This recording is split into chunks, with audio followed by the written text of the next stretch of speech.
The War That Saved My Life by Kimberly Bradley is narrated by 11-year-old Ada, who is born with a club foot. Her foot is twisted upside down. It's an easy-to-treat disability, but Ada's mother doesn't want to be bothered with it.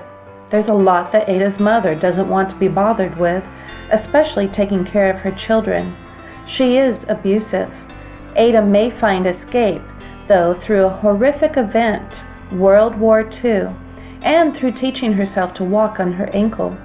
The war gives her courage to walk away from her mother and from the center of London, which is sure to be bombed. Her story is one of the millions of children who escaped the war.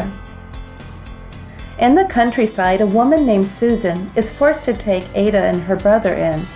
But under Susan's care, the children grow and become healthy. Also, Susan has a pony named Butter that Ada vows to learn to ride. She visualizes her freedom riding Butter. Though she's battling not to, Ada grows close to Susan. Since she's not accustomed to having anything, especially love and acceptance, this is a scary feeling for her. For Ada, the word hope is more dangerous than the war. Will Ada find hope and safety, something that she deserves? You'll need to read the book to find out.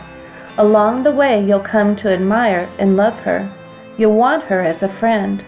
She is courageous, full of love, and with any luck, she learns that it's okay to have hope. I listened to an audiobook version of Paperboy by Vince Vaughter that was fantastic.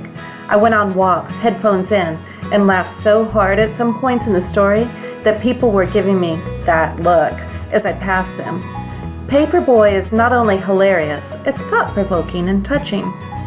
Paperboy is a memorable story narrated by an 11-year-old boy with a stutter. I won't give away his name because he doesn't either until the end of the story.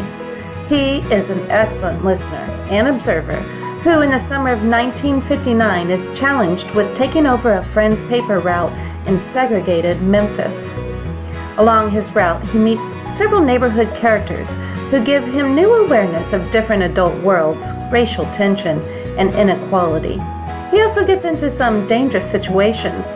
As this character writes his story, he leaves out commas and quotation marks, since he has enough extra pauses in his life already.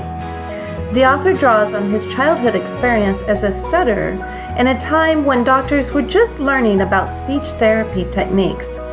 Paperboy was a Newbery Honor Award winner in 2014. I guarantee you that you're going to love this book, and you're probably going to want to read it twice. Sharon Creech is one of my favorite authors. She is a gifted writer who always keeps readers in suspense and engaged. Her 1995 Newbery Award-winning novel, Walk Two Moons, is plentiful in Southern slang. Gold dang, jing bang, wang doodle, horse feathers, which keeps her readers laughing as they experience heavier themes of grief, hope, self-discovery, and love. Protagonist Salamanca Hiddle is a 13-year-old perceptive narrator who constantly flashes back to memories of her mother and their beautiful farm in Bybanks, Kentucky. She wants to make these thoughts stop haunting her so much and says, "I was surprised that I knew this all by myself, without my mother there. And that night in bed, I did not cry. I said to myself, Salamanca Tree Hiddle, you can be happy without her." It seemed like a mean thought, and I was sorry for it, but it felt true. In Walk Two Moons, Salamanca is on a physical journey to find her mother, while also emotionally journeying through the stages of grief. A friendship with Phoebe Winterbottom, who also seemingly loses a mother, serves as a mirror to Salamanca's experiences, thus helping Salamanca gain insight into herself. There are some heartbreaking moments in the story. Bring tissues, but there's also a lot of hope.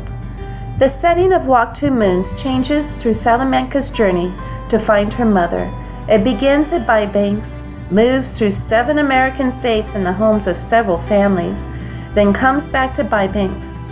Because her mother loved nature and was part Seneca, Sal describes most settings through nature and Native American history. Chapter 1: The Ocean.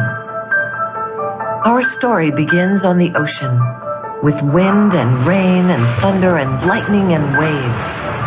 A hurricane roared and raged through the night, and in the middle of the chaos, a cargo ship was sinking down, down, down to the ocean floor. The ship left hundreds of crates floating on the surface, but as the hurricane thrashed and swirled and knocked them around, the crates also began sinking into the depths.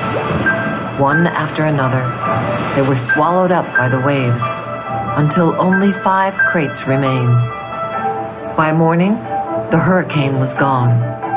There were no clouds, no ships, no land in sight. There was only calm water and clear skies, and those 5 crates lazily bobbing along an ocean current. Days passed, and then a smudge of green appeared on the horizon. As the crates drifted closer, the soft green shapes slowly sharpened into the hard edges of a wild, rocky island. The first crate rode to shore on a tumbling, rumbling wave, and then crashed against the rocks with such force that the whole thing burst apart.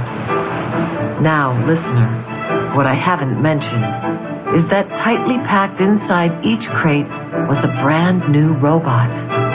The cargo ship had been transporting hundreds of them before it was swept up in the storm. Now, only 5 robots were left. Actually, only 4 were left, because when that first crate crashed against the rocks, the robot inside shattered to pieces. The same thing happened to the next crate. It crashed against the rocks, and robot parts flew everywhere. Then it happened to the next crate, and the next. Robot limbs and torsos were flung onto ledges. A robot head splashed into a tide pool. A robot foot skittered into the waves. And then came the last crate. It followed the same path as the others, but instead of crashing against the rocks, it sloshed against the remains of the first 4 crates. Soon more waves were heaving it up out of the water. It soared through the air, spinning and glistening,